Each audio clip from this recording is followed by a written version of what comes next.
This is the dry landscape of Southern California. Despite this harsh climate, there is an abundance of useful plants. One in particular is the commonly seen species, Yucca whipplei. Yucca grows on rocky and chaparral terrains up to 2,500 meters. It is easily identified by its super sharp leaf tips and tall flower stalks that bloom in late spring.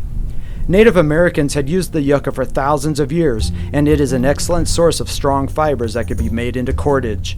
Care must be taken when handling yucca so you don't stab yourself with the sharp spines. Using a cutting tool, in this case I'm using a sharp stone, but a knife is even better, carefully cut a leaf near the base. One leaf will produce enough fibers for about 3 feet of cordage. In this demonstration, I'm going to use 2 leaves.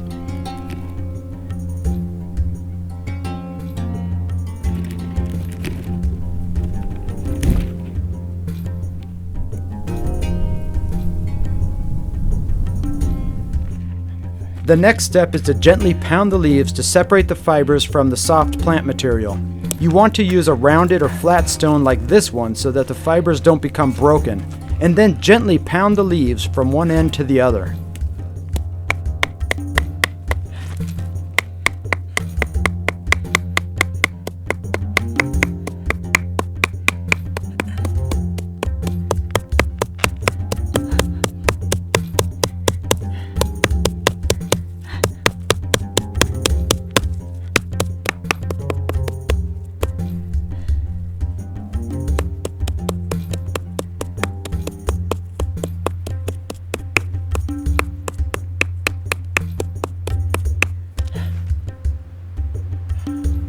Then loosely separate the fibers. There will still be soft plant material attached, but that will be cleaned in the following step.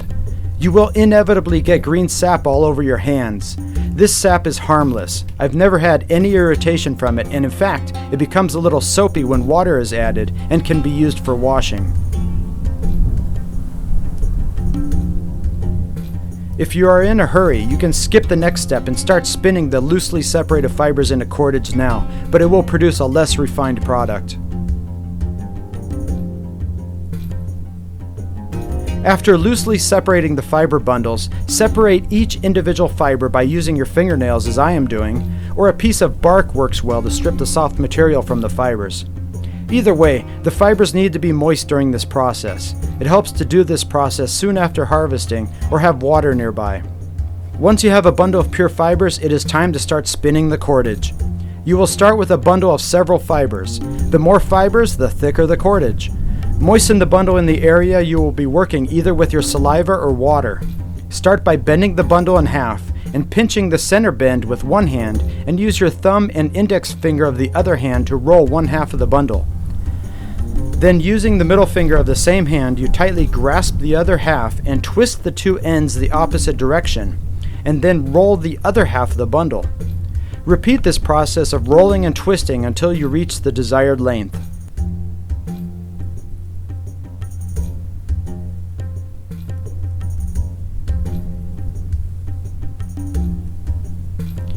Depending on the thickness that you want the cordage to be, you must add additional fibers as you go. To maintain the thickness of this cordage, I need to add one new fiber after every 2 or 3 twists. Simply place the fiber where you are twisting and work it into the cordage. This process takes some time and requires patience, but when done properly, you can make a strong cordage that has so many uses. It's not as strong as paracord, but it's a good survival skill to have if you spend a lot of time camping or hiking in the wilderness. Cordage can be used in shelter building, creating hunting traps, or a bow and arrow, and is an excellent aid in making fire using the bow method. This length of cordage took me about 2 hours to make. Have fun out there and be safe.